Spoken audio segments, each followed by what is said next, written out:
Het jy al ooit teleurgesteld in God gevoel? Miskien selfs ontnigter. Dalk is dit nie maklik om te erken nie en miskien wil jy dit liewer nie hardop sê nie. Die reisigers op pad na Emmaus het dit dalk nie so direk gesê nie.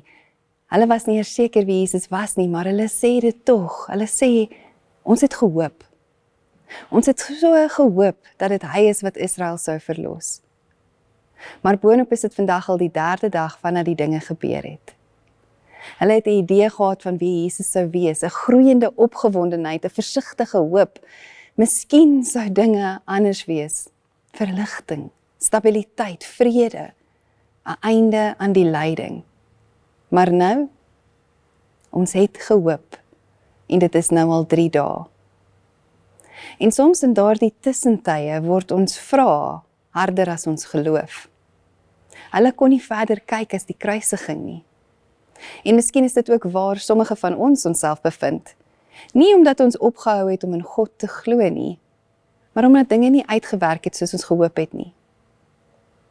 Hoe reageer Jesus dan?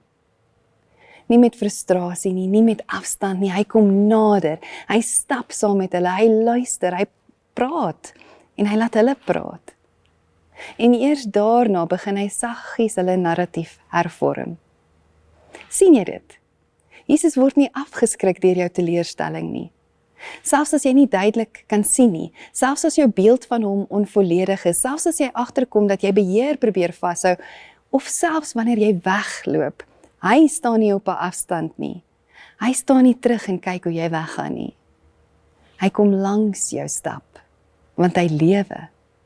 En hy het nog altyd geweet waar jy is en hoe om jou te vind.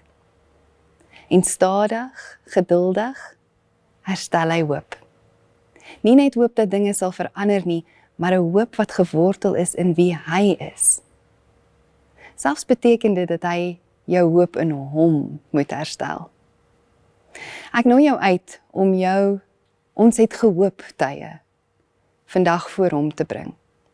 En nie noodwendig om dit reg te stel nie, nie om dit te verduidelik nie, maar net om eerlik in sy teenwoordigheid dit in te bring, om met hom 'n gesprek te voer en toe te laat dat hy jou daar op pad ontmoet. Kom ons bid saam. Here, baie dankie vir u liefde en hoe u ons kom haal, hoe u ons keer op keer vind, hoe ons vra en onsekerheid u nie afskrik nie, maar hoe u ons juis nooi om met u te praat en by u te bly. Dankie Here vir wat u in daai gesprekke keer op keer doen. Amen.